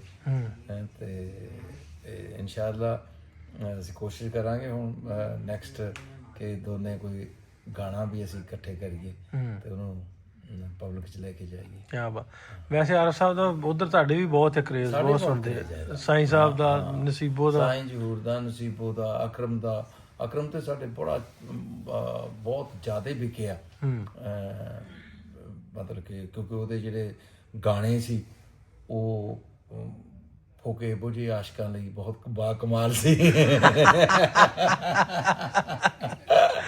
ਜਦੋਂ ਆਂਦੇ ਰੋਣ ਨੂੰ ਦਿਲ ਕਰਦਾ ਕਿ ਰੱਬ ਨੇ ਕੱਚੀ ਪੈਨਸਲ ਨਾਲ, ਉਹਦਾ ਬਹੁਤ ਸੁਪਰਹਿੱਟ ਗਾਣਾ ਰਿਹਾ। ਪੁਰਾਣੇ ਚੱਲਦੇ ਵੀ ਉਦੋਂ, ਲੋਕ ਸੁਣਦੇ ਵੀ ਇਸ ਤਰ੍ਹਾਂ ਦੇ। ਹਾਂ ਗਿਲ, ਉਹ ਪਤਾ ਕਾਰਨ ਕੀ ਹੈਗਾ ਕਿ ਸਾਡੀ ਜਿਹੜੀ ਦੋਨਾਂ ਪੰਜਾਬਾਂ ਦੀ ਸਾਂਝ ਹੈ ਉਹ ਤਾਂ ਇੱਕੋ ਹੀ ਹੈ ਨਾ, ਤੇ ਸਾਡੀ ਬੋਲੀ ਇੱਕ ਹੈ ਤੇ ਸਾਡਾ ਨਜ਼ਰੀਆ ਇੱਕ ਹੈਗਾ, ਸਾਡੀ ਸੋਚ ਉਸ ਤਰ੍ਹਾਂ ਦੀ ਹੈਗੀ। ਸੋ ਉਹ ਚਾਹੇ ਇੱਧਰਲਾ ਆਰਟਿਸਟ ਹੋਵੇ ਚਾਹੇ ਉੱਧਰਲਾ ਆਰਟਿਸਟ ਹੋਵੇ, ਆਰਟਿਸਟ ਤੇ ਆਰਟਿਸਟ ਹੀ ਹੈ ਨਾ। ਤੇ ਉਹ ਸਾਨੂੰ ਇੱਧਰ ਸੁਣਦੇ ਨੇ, ਅਸੀਂ ਇੱਧਰਲਿਆਂ ਨੂੰ ਸੁਣਦੇ ਹਾਂ। ਸੋ ਇਹ 'ਚ ਜਿਹੜਾ ਆਪਸ 'ਚ ਹੀ ਇਸ ਤਰ੍ਹਾਂ ਦੀ ਮੁਹੱਬਤ ਹੈ, ਖਲੂਸ ਹੈਗਾ, ਇਹ ਬਾਈ ਨੇਚਰ ਹੈ। ਇੱਕ ਗੱਲ ਹੋਰ ਵੀ ਹੈ, ਮਤਲਬ ਉਧਰ ਤੇ ਜਿੰਨੇ ਵੀ ਆਰਟਿਸਟ ਹੈ ਉਹ ਸਾਰਿਆਂ ਦੇ ਵੀ ਜਿੰਨਾ ਵੀ ਲਿਟਰੇਚਰ ਆ ਜਾਂ ਜੋ ਵੀ ਜਿਹੜਾ ਸਾਹਿਤ ਆ ਜਾਂ ਵਧੀਆ ਗਾਉਂਦੇ ਆ ਜਿਹੜੇ, ਉਹ ਪਾਕਿਸਤਾਨ ਵਾਲੇ ਗਾਉਂਦੇ ਆ। ਤੇ ਜਿਹੜੇ ਇੱਧਰ ਵਾਲੇ ਆ ਉਹ ਆਂਦੇ ਨਹੀਂ, ਜਿਹੜੇ ਉਧਰਲੇ ਪੰਜਾਬ 'ਚ ਆ ਉਹ ਵਧੀਆ ਗਾਉਂਦੇ ਸਾਡੇ ਨੂੰ, ਤੇ ਸਾਡੀ ਤਾਂ ਬੋਲੀ ਜਿਹੜੀ ਆ ਉਹ ਉਹਨਾਂ ਦੀ ਵਧੀਆ, ਸਾਡੀ ਨਹੀਂ ਵਧੀਆ।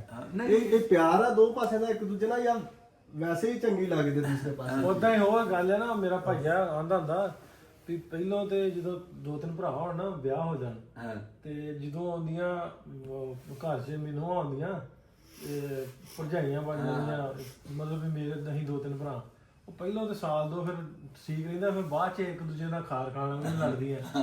ਤੇ ਜਦੋਂ ਉਹਨਾਂ ਨੂੰ ਕਰ ਦੋ ਨਾ ਵੱਖਰਿਆਂ ਵੀ ਕੰਧ ਬਣਾ ਦੋ ਘਰ ਦੇ ਵਿੱਚ, ਫਿਰ ਹਫ਼ਤੇ ਬਾਅਦ ਉੱਤੋਂ ਦੀ ਇੱਕ ਦੂਜੇ ਨਾਲ ਗੱਲਾਂ ਕਰਦੀਆਂ ਵੀ ਤੁਹਾਡੇ ਨਾਲ ਕੀ ਪੱਕਾ ਭਾਈ। ਇਹ ਤਾਂ ਦੇਖੋ, ਇਹ ਤੇ ਬਣਿਆ ਆਇਆ ਨਾ, ਇਹ ਹੈ ਤੇ ਗੱਲ ਤੇ ਵੀ ਹੈ ਤੇ ਆਪਾਂ ਇੱਕੋ ਬੋਲੀ। ਹਾਂ ਨਹੀਂ, ਨਾਲੇ ਦੂਜੀ ਗੱਲ ਹੋਰ ਹੈ ਨਸਰ ਵੀ ਨਾ, ਜਿਹੜਾ ਵੱਡੀ ਹੈਗੀ ਹੈ ਗੱਲ, ਕਲਾਕਾਰ ਇੱਕ ਦੂਜੇ ਦੀ ਹਮੇਸ਼ਾ ਹੀ ਸਿਫਤ ਕਰਦਾ ਹੈ ਤੇ ਉਹ ਕਰਨੀ ਵੀ ਚਾਹੀਦੀ ਹੈ।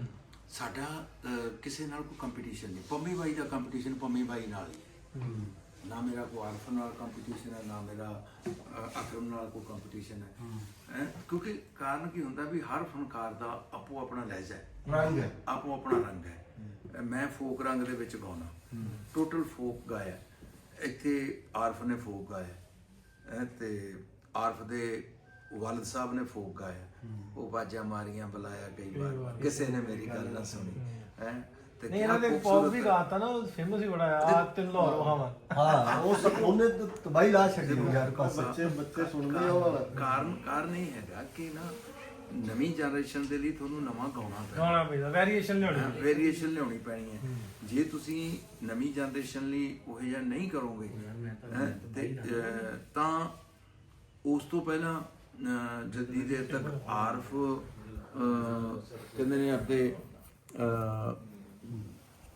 ਚਿਮਟੇ ਢੋਲਕੀ ਨਾਲ ਗਾਉਂਦਾ ਸੀ, ਤੇ ਜਦੋਂ ਕਹਿੰਦੇ ਨੇ ਉਹਨੂੰ ਕੋਕ ਸਟੂਡੀਓ ਨੇ ਕੀਤਾ ਆਪਦੇ ਲਹਿਜੇ ਨਾਲ, ਦਮ ਗੁਟਕੂ ਇਹ ਤਾਂ ਜੁਗਨੀ ਤਾਂ ਉਹੀ ਸੀ ਨਾ, ਹੈ ਤੇ ਉਹੀ ਸੀ, ਲੇਕਿਨ ਉਹਦਾ ਰੰਗ ਨਵਾਂ। ਜੁਗਨੀ ਇੰਟਰਨੈਸ਼ਨਲ ਲੈਵਲ ਤੇ ਹੋ ਗਈ, ਬਸ ਇੰਨਾ ਕੀ। ਨਾਲੇ ਸਮੇਂ ਦੇ ਨਾਲ ਹਰ ਚੀਜ਼ ਬਦਲਦੀ। ਉਦੋਂ ਮਿਊਜ਼ਿਕ ਹੋਰ ਸੀ, ਕਰਨ ਦਾ ਤਰੀਕਾ ਹੋਰ ਸੀ, ਉਦੋਂ ਲਾਈਵ ਇਨਸਟਰੂਮੈਂਟ ਜ਼ਿਆਦਾ ਸੀ, ਹੁਣ ਲਾਈਵ ਘੱਟ ਹੈ। ਹੁਣ ਕੰਪਿਊਟਰ ਤੇ ਸਾਰਾ ਕੁਝ ਹੋਣ ਲੱਗ ਗਿਆ ਦੂਸਰੇ ਤਰੀਕੇ ਨਾਲ। ਪਰ ਜਿਹੜੀ ਨਾ ਲਾਈਫ ਦੀ ਨਫਾਸਤ ਹੈਗੀ ਹੈ, ਜਿੰਨਾ ਮਜ਼ਾ ਤੁਹਾਨੂੰ ਲਾਈਵ ਇਨਸਟਰੂਮੈਂਟਸ ਦੇ ਨਾਲ ਆਉਂਦਾ ਗਾ ਕੇ, ਤੇ ਉਹਨਾਂ ਕੰਪਿਊਟਰ ਨਹੀਂ ਤੁਹਾਨੂੰ ਗਵਾ ਸਕਦਾ। ਲਾਈਵ ਨੇ ਤਾਂ ਉਹ ਗਾਉਣਾ ਹੈ, ਤੇ ਲਾਈਵ ਕਿਉਂਕਿ ਅਸੀਂ ਸਾਰੇ ਲਾਈਵ ਵਾਲੇ ਕਲਾਕਾਰ ਹਾਂ, ਉਹਦੇ ਨਾਲ ਹਿੱਕ ਦੇ ਜ਼ੋਰ ਤੋਂ ਇਲਾਵਾ ਕਿ ਆਡੀਅנס ਕੀ ਚਾਹੁੰਦੀ ਹੈ। ਹੁਣ ਤਾਂ ਭਾਵੇਂ ਨਾਸਰ ਢਿੱਲੂ ਗਾਣਾ ਰਿਕਾਰਡ ਕਰ ਲਵੇ, ਹਾਂ, 2 ਅੰਤਰੇ ਗਾ ਕੇ ਕਹਿੰਦੇ ਯਾਰ ਸਹੀ ਨਹੀਂ ਆਇਆ, ਦੁਬਾਰਾ ਫੇਰ ਜਿਹੜਾ ਉਵੇਂ ਕੋਸ਼ਿਸ਼ ਇਹਨੇ ਵੀ ਕੀਤੀ ਪਰ ਇਹਨੇ ਗਾਇਆ ਨਹੀਂ, ਇਹ ਪੜਦਾ ਸੀ। ਪੜਦਾ ਸੀ। ਉਹ ਮੈਂ ਫਿਰ ਛੱਡਦਾ, ਮੈਂ ਕਿਹਾ ਯਾਰ ਤੂੰ ਪੜਦਾ, ਮੈਂ ਕਿਹਾ ਛੱਡ ਦਿੰਦੇ ਆ। ਇਹਨੂੰ ਹਟਾਤਾ ਮੇਰੇ ਕੋ ਗਾਣੇ ਤੋਂ ਬਾਅਦ ਹੀ। ਦੇਖੋ ਗੱਲ ਇਹ ਹੈ ਗੱਲ ਵੀ ਨਾ, ਇਹ ਤਾਂ ਅੱਜ ਦੇ ਯੁੱਗ ਦੇ ਵਿੱਚ ਹਰ ਬੰਦਾ ਕੋਸ਼ਿਸ਼ ਕਰਦਾ ਹੈ। ਅੱਛਾ, ਕੰਪਿਊਟਰ ਨੇ ਸਿੰਗਰ ਵੀ ਬਹੁਤ ਬਣਾਤੇ ਨੇ ਹੈ, ਤੇ ਅਸੀਂ ਤੇ ਖੁਸ਼ਕਿਸਮਤ ਹਾਂ ਕਿ ਅਸੀਂ ਲਾਈਵ ਤੋਂ ਚੱਲੇ ਆ, ਤੇ ਨਾਲੇ ਜੱਟਾਂ ਦੇ ਮੁੰਡੇ ਆ, ਤੇ ਐਵੇਂ ਕਦੇ ਝੂਠ ਨਹੀਂ ਮਾਰਿਆ, ਨਾ ਹੀ ਬਾਹਲਾ ਕਦੇ ਬਾਹਲਾ ਕੁਛ ਸੋਚਿਆ, ਤੇ ਅਸੀਂ ਤਾਂ ਸੁਹਾਗੇ ਤੇ ਚੜ ਕੇ ਗਾਉਣ ਵਾਲਿਆਂ ਚੋਂ ਆ ਹੈ, ਤੇ ਉਹ ਅਸੀਂ ਕਦੇ ਮੈਂ ਆਪਦੀ ਵਿਰਾਸਤ ਨੂੰ ਛੱਡਿਆ ਨਹੀਂ।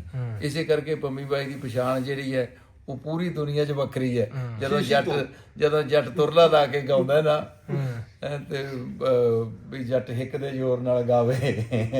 ਸਾਡਾ ਕਿ ਦੋਸਤ ਹੈ ਕਿ ਮੈਂ ਕਿਹਾ ਪੰਮੀ ਭਾਈ ਆਏ, ਆਂਦਾ ਉਹ ਸ਼ੀਸ਼ੀ ਵਾਲੇ। ਉਹ ਇਹ ਵੀ ਇੱਕ ਪਹਿਚਾਣ ਹੈ ਪੰਮੀ ਬਾਈ ਦੀ, ਇਹ ਵੀ ਇੱਕ ਬਹੁਤ ਵੱਡੀ ਪਹਿਚਾਣ ਹੈ। ਤੇ ਜਦੋਂ ਮੈਂ ਆਪਣੇ ਬੱਚਿਆਂ ਨੂੰ ਕਿਹਾ ਨਾ ਕਿ ਪੰਮੀ ਬਾਈ ਨੇ ਆਉਣਾ, ਅਸੀਂ ਇਕੱਠਿਆਂ ਨੂੰ ਫਿਰ ਲੁਧਿਆਣੇ ਵੀ ਚੱਲਣਾ ਸੀ, ਤੇ ਸੁਖਨ ਸ਼ਰਾਰਤੀ ਹੈ, ਪਾਪਾ ਸ਼ੀਸ਼ੀ। ਉਹ ਨਾ ਸਾਡੇ ਇੱਕ ਸੀ ਉੱਥੇ ਰਾਈਟਰ ਅੰਬਰਸਰੀ, ਉਹ ਹੁਣ ਤੇ ਨਹੀਂ ਰਿਹਾ, ਹਰੀ ਸਿੰਘ, ਉਹਨੇ ਇੱਕ ਗਾਣਾ ਲਿਖਿਆ ਵੀ ਬਾਈ ਦੀ ਸ਼ੀਸ਼ੀ ਨੇ ਮੋਹਲੇ ਪੰਜਾਬੀ ਸਾਰੇ, ਤੇ ਮੈਂ ਉਹਨੂੰ ਹੱਸਦਾ ਸੀ, ਮੈਂ ਕਿਹਾ ਤੂੰ ਲਿਖਿਆ ਬਹੁਤ ਸੋਹਣਾ ਹੈਗਾ, ਪਰ ਮੈਂ ਆਪਦੇ ਮੂੰਹੋਂ ਆਪ ਨਹੀਂ ਤਾਰੀਫ ਕਰ ਸਕਦਾ, ਮੈਂ ਗਾ ਨਹੀਂ ਸਕਦਾ ਇਹ। ਤੇ ਇੱਕ ਅਸੀਂ ਨੁਕਸਾਨ ਵੀ ਕਰ ਲਿਆ, ਹੁਣ ਭਾਈ ਸਾਹਿਬ ਨੂੰ ਸਿਮ ਲੈਤੀ, ਉਹ ਸਾਨੂੰ ਟਾਈਮ ਹੀ ਨਹੀਂ ਦੇਣ ਦੇ। ਕਾਲ ਤੇ ਲੱਗੇ ਰਹਿੰਦੇ।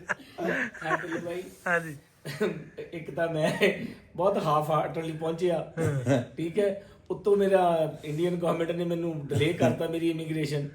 ਓਨੈਸਟਲੀ ਮੈਂ ਤਾਂ ਚੱਲਿਆ ਸੀ ਵਾਪਸ, ਜੇ ਪੰਮੀ ਬਾਈ ਨਾਲ ਨਾ ਹੁੰਦਾ, ਇਹ ਕਹਿੰਦਾ ਨਹੀਂ ਲੈ ਕੇ ਜਾਣਾ ਤੁਹਾਨੂੰ। ਮੈਂ ਕਿਹਾ ਲੈ ਕੇ ਜਾਣਾ ਯਾਰ, ਉੱਥੇ ਹੀ ਮਿਲਣ ਲੱਗਿਆ, ਜਦੋਂ ਤੁਸੀਂ ਸਿਮ ਦੀ ਗੱਲ ਕੀਤੀ ਹੈ, ਉੱਥੇ ਬੈਠਾ ਪੰਮੀ ਬਾਈ ਬਾਹਰ ਚਲਾ ਗਿਆ, ਮੈਨੂੰ ਪਤਾ ਨਹੀਂ ਲੱਗਿਆ, ਮੈਂ ਕਿਤੇ ਬਾਈ ਚਲਾ ਗਿਆ ਫਿਲਹਾਲ ਨਾਲ, ਮੈਂ ਇੱਧਰ ਉੱਧਰ ਵੇਖਿਆ, ਮੈਂ ਕੁਲਦੀਪ ਸਿੰਘ ਚੱਲ ਕੱਲ ਨੂੰ ਵਾਪਸ।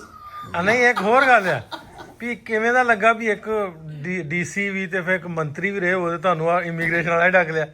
ਮਤਲਬ ਇਸ ਤਰ੍ਹਾਂ ਹੈ, ਇਹ ਨਾ ਹਰ ਇੱਕ ਬੰਦੇ ਦਾ ਇੱਕ ਬੈਂਟ ਆਫ ਮਾਈਂਡ ਹੈ। ਮੈਂ ਪੋਲੀਟੀਕਲ ਫੈਮਿਲੀ ਚੋਂ ਆ, ਮੇਰੇ ਫਾਦਰ ਵਾਜ਼ ਫਰੀडम ਫਾਈਟਰ, ਹੀ ਵਾਜ਼ ਸਟੌਂਚ ਕਾਂਗਰਸਮੈਨ, ਤੇ ਇੱਕ ਤਾਂ ਉਹਨਾਂ ਦੀ ਗੁੜਤੀ, ਮੇਰੇ ਮਦਰ ਵਾਜ਼ ਆਲਸੋ ਇਨ ਪੋਲਿਟਿਕਸ, ਤੇ ਉਹ ਫਿਰ ਮੈਂ ਆਪ ਵੀ ਕਾਲਜ ਦੇ ਵਿੱਚ ਵੀ ਇਲੈਕਸ਼ਨ ਲੜਦਾ ਰਿਹਾ, ਲੇਕਿਨ ਮੈਂ ਪੜ੍ਹਨ ਨੂੰ ਬਹੁਤ ਜ਼ਿਆਦਾ ਸੀਗਾ। ਮੈਂ ਤੁਸੀਂ ਦੇਖੋ ਫਸਟ ਅਟੈਂਪਟ ਦੇ ਵਿੱਚ ਹੀ ਮੈਂ ਸਿਵਲ ਸਰਵਿਸਿਜ਼ ਕੁਆਲੀਫਾਈ। ਨਹੀਂ ਆਈਐਸ ਕਦੋਂ ਜੁਆਇਨ ਕੀਤਾ, ਕਿਹੜੇ ਈਅਰ 'ਚ? ਮੈਂ 89 ਦੇ ਵਿੱਚ, ਤੇ ਐਜ਼ ਏ ਉਦੋਂ ਮੈਂ ਪਹਿਲਾਂ ਪੀਸੀਐਸ ਲਾਈਟ ਸਰਵਿਸਿਜ਼ 'ਚ ਆਇਆ ਸੀਗਾ। ਆਈਐਸ ਦੀ ਮੈਂ ਇੰਟਰਵਿਊ ਦਿੱਤੀ, ਲੇਕਿਨ ਉਹ ਇੰਟਰਵਿਊ 'ਚ ਨਹੀਂ ਸੀ, ਲੇਕਿਨ ਮੈਂ ਪੀਸੀਐਸ ਲਾਈਟ 'ਚ ਆ ਲਿਆ। ਫਿਰ ਮੈਂ ਪੀਸੀਐਸ ਐਗਜ਼ੈਕਟਿਵ ਦੇ ਵਿੱਚ 92 'ਚ ਆ ਗਿਆ। ਫਿਰ ਮੈਂ ਬਾਈ ਪ੍ਰਮੋਸ਼ਨ ਆਈਐਸ ਬਣਿਆ। ਅੱਛਾ, ਬਾਈ ਪ੍ਰਮੋਸ਼ਨ, ਠੀਕ ਹੈ ਠੀਕ ਹੈ। ਤੇ ਮੇਰੀ ਲਾਸਟ ਪੋਸਟਿੰਗ ਡੀਸੀ ਮੋਗਾ ਸੀ। ਤੇ ਫਿਰ ਮੇਰੀ ਪੰਮੀ ਬਾਈ ਨੂੰ ਤਾਂ ਪਤਾ ਸੀ, ਇਕੱਠੇ ਪਟਿਆਲੇ ਤੋਂ ਅਸੀਂ ਤਾਂ ਇਕੱਠੇ ਬਹੁਤ ਕੈਪਟਨ ਸਾਹਿਬ ਨਾਲ ਕਾਫੀ ਜਾਣ ਪਹਿਚਾਣ ਸੀ। ਆਈ ਵਾਜ਼ ਬਲੂ ਆਈਡ, ਇੱਥੇ ਵੀ ਉਹਨਾਂ ਦੀ ਜਾਣ ਪਹਿਚਾਣ ਵਾਲੇ ਬਹੁਤ ਮਿਲਣਾ ਨਹੀਂ। ਫਿਰ ਮੈਂ 16 ਦੇ ਵਿੱਚ ਜੁਆਇਨ ਕਰਤਾ। ਅੱਛਾ ਜੀ, ਅੱਜ ਤਾਂ 5 ਸਾਲ ਦੀ ਮੇਰੀ ਨੌਕਰੀ ਰਹਿਣੀ ਸੀ ਆਈਐਸ ਦੀ। ਅੱਛਾ ਅੱਛਾ। ਫਿਰ ਮੈਂ ਇਲੈਕਸ਼ਨ ਲੜਿਆ, ਜਿੱਤ ਵੀ ਗਿਆ। ਬਸ ਏਦਾਂ ਸਮਝੇ ਨਹੀਂ, ਮੈਂ ਕਿਹਾ ਸਮਝੇ ਨਹੀਂ ਮੇਰੀ ਗੱਲ ਨੂੰ। ਮੈਂ ਸਮਝ ਗਿਆ ਕੀ ਨਹੀਂ, ਮੈਂ ਵੀ ਸਮਝ ਗਿਆ ਸੀ, ਪਰ ਜਿੱਦਾਂ ਉਹਦਾ ਆਨਸਰ ਨਹੀਂ ਦੇਣਾ ਚਾਹੁੰਦਾ। ਉਹਨਾਂ ਇੱਕ ਰੀਕੋ ਟੀਮ ਆਈ ਉਧਰੋਂ ਨਾ, ਚੈਨਲ ਵਾਲੇ ਜਿੰਨੇ ਵੀ ਸਾਰੇ ਆਪਣੇ ਪੰਜਾਬ ਤੋਂ, ਉਹਨਾਂ ਦੇ ਸਾਡਾ ਇੱਕ ਬੇਲੀ ਸੀ, ਉਹ ਆਂਦਾ ਯਾਰ ਜਿਵੇਂ ਕਰਕੇ ਨਾ ਬਸ ਉਹਦੇ ਨਾਲ ਮਿਲਾਓ ਜਿਹੜੇ ਉਹਨਾਂ ਦੇ ਇੱਥੇ ਜਾਣਨ ਵਾਲੇ ਨੇ। ਅਸੀਂ ਕਿਹਾ ਭਰਾਵਾ ਸਾਥੋਂ ਕੰਮ ਸਾਨੂੰ ਨਹੀਂ ਅਜੇ ਤੱਕ ਮਿਲੇ, ਤੂੰ ਉਹਦੇ ਨਾਲ ਗੱਲ ਕਰ ਲਾ, ਉਹ ਹੀ ਬਣਾਏਗਾ। ਅਸੀਂ ਐਕਚੁਅਲੀ ਮੈਂ ਤੇ ਚਸ਼ਮਦੀਨ ਗਵਾਹ ਜਦੋਂ 2004 ਚ ਪਹਿਲੀ ਵਾਰ ਆਏ, ਤੇ ਇੱਥੇ ਮੁਲਾਕਾਤ ਹੋਈ ਹਾਂਜੀ। ਸੋ ਉਹ ਵੀ ਆਪਦਾ ਇੱਕ ਵੱਖਰੇ ਮਕਾਮ ਸੀ ਉਸ ਟਾਈਮ ਦੇ ਉੱਤੇ। ਕੈਪਟਨ ਸਾਹਿਬ ਦੇ ਨਾਲ ਹੀ ਸੀ ਮੈਂ। ਅੱਛਾ ਅੱਛਾ। ਹਾਂ, ਤੇ ਮੈਂ ਉਹ ਉਦੋਂ ਅਲਹਮਰਾ ਚ ਮੈਂ ਹੀ ਗਾਇਆ, ਤੇ ਮੇਰੇ ਨਾਲ ਮੇਰੀ ਪੂਰੀ ਟੀਮ ਸੀ, ਮੇਰੇ ਪੂਰੇ ਆਰਟਿਸਟ, ਕੁੜੀਆਂ ਮੁੰਡੇ, ਤੇ ਉਸ ਕਿਸਮ ਦਾ ਤਾਂ ਇੱਥੇ ਸ਼ੋਅ ਕਦੇ ਬਾਅਦ ਚ ਹੋਇਆ ਵੀ ਨਹੀਂ, ਕਿਉਂਕਿ ਇੱਕ ਕਲਾਕਾਰ ਲਈ ਤੇ ਸਪੋਰਟਿੰਗ ਆਰਟਿਸਟ ਬਾਹਾਂ ਹੁੰਦੀਆਂ ਨੇ। ਜਦੋਂ ਤੱਕ ਕੋਈ ਅੱਛਾ ਸ਼ੋਅ ਕਰਨਾ ਹੈਗਾ, ਫਿਰ ਤੁਹਾਨੂੰ ਤੁਹਾਡੇ ਮੈਜੀਸ਼ੀਅਨਸ, ਤੁਹਾਡੇ ਕੋ ਸਿੰਗਰਸ, ਤੁਹਾਡੇ ਡਾਂਸਰਸ ਸਾਰੇ ਰਿਕੁਆਇਰਡ ਹੁੰਦੇ ਨੇ। ਤੇ ਉਸ ਟਾਈਮ ਤੇ ਪੂਰਾ ਲੈ ਕੇ ਆਏ ਸੀ ਅਸੀਂ ਲਾਮਫਾਮ ਆਪਦਾ। ਅੱਛਾ, ਤੇ ਹਾਂ ਜਦੋਂ ਉਹਨਾਂ ਨਾਲ ਆਏ ਹਾਂ ਫਿਰ ਉਹਨਾਂ ਦੇ ਨਾਲ ਤੇ ਉਦੋਂ ਮੇਰੇ ਨਾਲ 22 artist C along with me. ਉਹਦਾ ਪ੍ਰਵੇਜ਼ ਲਾਈ ਗਵਰਨਮੈਂਟ ਸ਼ਾਇਦ ਪ੍ਰਵੇਜ਼ ਲਾਈ ਸੀ। ਕਿੰਨੀ ਪਾਕਿਸਤਾਨ ਆਏ ਕਿੰਨੀ ਵਾਰੀ? ਕਿੰਨਵਾਂ ਚੱਕਰ ਹੋਇਆ? ਮੇਰਾ ਚੌਥਾ ਚੱਕਰ ਹੈ। ਅੱਛਾ, ਚੌਥਾ ਹੈ। 2 ਵਾਰੀ ਤੇ ਇਸ ਕਾਨਫਰੰਸ ਤੇ ਆਏ ਨਾ। ਹਾਂ, ਇਸ ਤੇ ਤੋਂ ਹੁਣ ਇਲਾਵਾ ਤਾਂ ਮੇਰੀ ਤੀਜੀ ਕਾਨਫਰੰਸ ਹੋ ਗਈ ਹੈ। ਤੀਸਰੀ ਕਾਨਫਰੰਸ। ਹਾਂ, ਤੇ ਇੱਕ ਵਾਰ ਵੈਸੇ ਕਿਸੇ ਡੈਲੀਗੇਸ਼ਨ ਚ ਆਇਆ ਸੀ, ਉਹ 3 ਦਿਨਾਂ ਲਈ ਸੀ। ਤੇ ਬਾਕੀ ਤਾਂ ਟੈਲੀਫੋਨ ਤੇ ਹੈਲੋ ਹਾਏ ਹੋ ਜਾਂਦੀ ਹੈ ਸਾਡੇ ਵਰਗੇ ਮਿੱਤਰਾਂ ਨਾਲ। ਰਾਈ ਸਾਹਿਬ ਨਾਲ ਹੋਈ ਗੱਲ? ਰਾਈ ਸਾਹਿਬ ਆ ਗਏ, ਲਾਹੌਰ ਪਹੁੰਚ ਗਏ। ਲਾਹੌਰ ਪਹੁੰਚ ਗਏ ਨੇ। ਉਹਨਾਂ ਦੇ ਵੱਡੇ ਭੈਣ ਫੌਤ ਹੋ ਗਏ ਸਨ, ਉਹ ਵਿਚਾਰੇ ਪਿੰਡ ਸੀ। ਅੱਛਾ। ਤੇ ਉਹ ਜਦੋਂ ਕੱਲ ਮੈਂ ਉਹਨਾਂ ਨੂੰ ਦੱਸਿਆ ਕਿ ਮੈਂ ਆ ਰਿਹਾ, ਤੇ ਉਹ ਵੀ ਸਾਰਾ ਕੁਝ ਛੱਡ ਛੜਾ ਕੇ ਲਾਹੌਰ ਪਹੁੰਚ ਗਏ ਨੇ ਤੇ ਹੋਣਗੇ ਕੱਲ ਨੂੰ ਹਾਜ਼ਰ ਇੱਥੇ ਆਪਣੇ ਚ। ਨਹੀਂ, ਬਹੁਤ ਪਿਆਰ ਕਰਦੇ ਨੇ ਉਧਰ ਵਾਲਿਆਂ ਨੂੰ, ਤੇ ਖਾਸ ਕਰਕੇ ਜਿੱਥੇ ਵੀ ਹੁਣ ਪਹੁੰਚ ਆਉਂਦੇ। ਪਿਛਲੇ ਦਿਨੀ ਵੀ ਕਿਸੇ ਨੇ ਆਉਣਾ ਸੀ ਉਧਰੋਂ, ਮਤਲਬ ਕਿ ਗੱਗੂ ਗਿੱਲ ਸਾਹਿਬ ਨੇ ਆਉਣਾ ਸੀ। ਤੇ ਉਹਨਾਂ ਕਿਹਾ ਵੀ ਰਾਈ ਸਾਹਿਬ ਨੂੰ ਲਾਜ਼ਮੀ ਦੱਸ ਦਿਓ। ਤੇ ਉਹਨਾਂ ਨੂੰ ਦੱਸਿਆ, ਉਹਨਾਂ ਦੇ ਸ਼ੋਅ ਸਨ, ਤੇ ਸ਼ੋਅ ਛੱਡ ਕੇ ਤੇ ਉਹ ਪਹੁੰਚ ਆਏ ਇੱਥੇ। ਤੇ ਉਹ ਫਿਰ ਗਿੱਲ ਸਾਹਿਬ ਪਹੁੰਚੇ ਨਹੀਂ, ਉਹਨਾਂ ਨੂੰ ਕੋਈ ਘਰੇਲੂ ਜਿਹੜੀ ਉਹ ਮਸਲੇ ਮਸਾਇਲ ਤੋਂ ਉਸ ਤੋਂ ਫਿਰ ਆਉਂਦੇ ਚਲੋ ਫਿਰ ਜਿਹੜਾ ਦੁਬਾਰਾ ਆਵਾਂਗੇ। ਤੇ ਰਾਈ ਸਾਹਿਬ ਨੂੰ ਲੋ ਵੀ ਪੰਮੀ ਬਾਈ ਨੂੰ ਲੈ ਕੇ ਆਇਆ ਉਹ ਬਾਹਰ। ਮੈਂ ਕਿਹਾ ਵੀ ਤੁਹਾਨੂੰ ਲੈ ਕੇ ਆਣਾ ਕਿਤੇ ਫੂਡ ਸਟਰੀਟ ਤੇ ਆਂਦੇ, ਔਰ ਲੈ ਕੇ ਆਣਾ ਫੂਡ ਸਟਰੀਟ ਜਾਂ ਕਿਤੇ ਚੰਗੇ ਹੋਟਲਾਂ ਦੇ। ਤੁਸੀਂ ਡੀਸੀ ਸਾਹਿਬ ਆਂਦੇ ਵੀ ਖਾਣਾ ਫੂਡ ਸਟਰੀਟ ਫੂਡ ਖਾਣਾ। ਅੱਛਾ ਜੀ। ਮੈਂ ਢਿੱਲੋਂ ਸਾਹਿਬ ਨੂੰ ਰਿਕੁਐਸਟ ਕੀਤੀ ਕਿ ਵੱਡੇ ਰੈਸਟੋਰੈਂਟ, ਵੱਡੇ ਹੋਟਲ ਜਾਂਦੇ ਨਹੀਂ ਤੇ ਜਿਹੜੀ ਤੁਹਾਡੀ ਖੂਬਸੂਰਤ ਖਾਣਾ ਤੁਹਾਡਾ ਬੜਾ ਸੁਣਿਆ ਲਾਹੌਰ ਦਾ ਸਟਰੀਟ ਫੂਡ ਲੈ ਕੇ ਚੱਲੋ। ਸੋ ਅੱਜ ਅਸੀਂ ਇੱਥੇ ਭਾਈ ਸਾਹਿਬ ਹੁਣ ਇੱਥੇ ਸਟਰੀਟ ਫੂਡ 'ਚ ਲੈ ਕੇ। ਜਗ੍ਹਾ ਦਾ ਕੀ ਨਾਮ ਹੈ ਜੀ? ਇਹਨੂੰ ਆਂਦੇ ਆ ਗਵਾਲ ਮੰਡੀ, ਲక్ష్ਮੀ ਚੌਕ ਦੇ ਨਾਲ। ਗਵਾਲ ਮੰਡੀ ਲక్ష్ਮੀ ਚੌਕ। ਹਾਂ, ਲక్ష్ਮੀ ਚੌਕ। ਅਸੀਂ ਹੁਣ ਹਰੀਸਾ ਖਾਣ ਦੀ ਤਿਆਰੀ 'ਚ ਹੈ। ਮੈਂ ਸਾਹਮਣੇ ਦੇਖ ਰਿਹਾ ਬੰਦਾ ਪੂਰੇ ਉਹਦੇ 'ਚ ਉਹ ਗੜਛੀ ਮਾਰਿਆ ਫਰਾਈ ਕਰਨ। ਜੀ ਤਾਂ ਕਰਦਾ ਮੈਂ ਉੱਠ ਕੇ ਜਾ ਕੇ ਵੇਖਾਂ ਉਹਨੂੰ, ਕਿਉਂਕਿ ਮੈਨੂੰ ਆਪ ਹੀ ਖਾਣਾ ਬਣਾਉਣ ਦਾ ਹੀ ਸ਼ੌਕ ਹੈ। ਅੱਛਾ। ਭਾਈ ਸਾਹਿਬ, ਮੈਂ ਕਿਹਾ ਵੀ ਆਂਦੇ ਆ, ਮੈਨੂੰ ਅਕਸਰ ਕਮੈਂਟ ਆ ਜਾਂਦੇ ਹੁੰਦੇ ਆ ਵੀ ਤੁਸੀਂ ਇਹਨਾਂ ਨੂੰ ਲੈ ਜਾਂਦੇ ਤੇ ਯਾਰ ਲਾਹੌਰ ਦੀਆਂ ਪੁਰਾਣੀਆਂ ਗਲੀਆਂ ਜੇ ਪੁਰਾਣਾ ਲਾਹੌਰ। ਮੈਂ ਕਿਹਾ ਭਾਈ ਉਹ ਵੇਖਣ ਹੀ ਆਉਂਦੇ ਸੀ, ਕੀ ਕਰੀਏ ਹੁਣ। ਜਿਵੇਂ ਹੁਣ ਕਹਿਣਗੇ ਨਾ ਵੀ ਐਡਾ ਵੱਡਾ ਸਿੰਗਰ ਆ ਤੇ ਉਹਨੂੰ ਲੈ ਕੇ ਸਟਰੀਟ ਫੂਡ ਖਾਣ ਬਹਿ ਗਏ, ਉਹਦੇ ਕਹਿਣ ਵਾਂਗੂ ਉਹ ਜੀਮ ਜਾਂਦੀਆਂ ਡਿੱਠੀਆਂ ਤੋਂ ਨਾਰਾਂ ਤੇ ਦਾਣੇ ਪੱਠ ਬਣਾਉਣ ਨੂੰ ਚੱਲੀਆਂ ਨੇ। ਇੱਕ ਪੱਠ ਗਿੱਲਾ ਤੇ ਦੂਜਾ ਰੇਤ ਸਿਲਾ ਤੇ ਤੀਜਾ ਆਸ਼ਕਾਂ ਗਲੀਆਂ ਮੱਲੀਆਂ। ਕਿਆ ਬਾਤ। ਉਹ ਫੁੱਲੇ ਫੁੱਲੇ ਤਾਂ ਚੁਗਲੇ ਆਸ਼ਕਾਂ ਨੇ, ਰੋਡ ਲੈ ਕੇ ਘਰਾਂ ਨੂੰ ਚੱਲੀਆਂ ਨੇ। ਉਹ ਬੁੱਲੇ ਸ਼ਾਹ ਇਹੋ ਜੇ ਮਰਨ ਮਾਪੇ ਤੇ ਚੀਨਾ ਕੁਆਰੀਆਂ ਲਾਹੌਰ ਨੂੰ ਕੱਲੀਆਂ ਨੇ। ਕਿਆ ਬਾਤ। ਮੈਂ ਹਰੀਸਾ ਆ ਗਿਆ, ਤੁਹਾਨੂੰ ਵੇਖਣਾ ਤੇ ਅਜੇ ਵੇਖ ਲਈਏ ਕਿਵੇਂ ਬਣਦਾ ਹਰੀਸਾ ਵੇਖਣਾ। ਮੈਂ ਮੈਨੂੰ ਬੜਾ ਸ਼ੌਕ ਆ ਫੂਡ ਦਾ। ਮੈਂ ਕਾਫੀ ਕਿਉਂਕਿ ਮੇਰੇ ਕਸ਼ਮੀਰ ਤੋਂ ਬਹੁਤ ਅੱਛੇ ਸਾਡੇ ਫੈਮਿਲੀ ਫਰੈਂਡ ਨੇ। ਉਹ ਰਾਦਰ ਸਾਡੇ 6 ਮਹੀਨੇ ਪਿਛਲੇ ਸ਼ਾਇਦ 45 ਸਾਲਾਂ 'ਚ ਸਾਡਾ ਇੱਕ ਘਰ ਅਸੀਂ ਕਸ਼ਮੀਰੀ ਲੋਕਾਂ ਨੂੰ ਦਿੱਤਾ ਹੋਇਆ। 6 ਮਹੀਨੇ ਸਾਡੇ ਕੋਲ ਆਉਂਦੇ, 6 ਮਹੀਨੇ ਸ਼੍ਰੀਨਗਰ ਰਹਿੰਦੇ। ਸੋ ਮੈਨੂੰ ਆਪ ਵੀ ਸ਼ੌਕ ਹੈ। ਤੁਸੀਂ ਹਰੀਸ਼ਾ ਦੀ ਗੱਲ ਕੀਤੀ, ਮੈਂ ਕਿਹਾ ਹਰੀਸ਼ਾ ਖਾਣੇ ਆ। ਹਾਂ, ਉਹ ਤਿਆਰੀ ਲੱਗ ਰਹੀ ਹੋਵੇ ਕਿ ਬਣਾ ਰਿਹਾ। ਇਹ ਹੈ ਤੇ ਵੈਸੇ ਅੰਮ੍ਰਿਤਸਰ ਦਾ ਸਹੀ ਜਿਹੜਾ ਇਹਨਾਂ ਵੀ ਬਾਹਰ ਨਾਂ ਦੁਕਾਨ ਦਾ ਉਹ ਹੀ ਰੱਖਿਆ ਅੰਮ੍ਰਿਤਸਰੀ ਹਰੀਸਾ। ਓਕੇ। ਨਹੀਂ ਬਟ ਜਿਹੜਾ ਸ਼੍ਰੀਨਗਰ ਵਾਲਾ ਕਸ਼ਮੀਰ ਵਾਲਾ ਤੇ ਅੰਮ੍ਰਿਤਸਰ ਦੇ ਵਿੱਚ ਕੋਈ ਫਰਕ ਹੈ ਟੇਸਟ 'ਚ? ਉਹਨਾਂ ਫਰਕ ਹੋਣਾ ਸਾਰੀ ਗੱਲ। ਓਕੇ। ਹਾਂ, ਚਲੋ ਖਾ ਕੇ ਪਤਾ ਲੱਗੂ ਤੁਹਾਨੂੰ, ਠੀਕ ਕਿਉਂਕਿ ਕਸ਼ਮੀਰ ਵਾਲਾ ਤੁਸੀਂ ਖਾਧਾ, ਮੈਂ ਨਹੀਂ ਖਾਧਾ। ਹਾਂ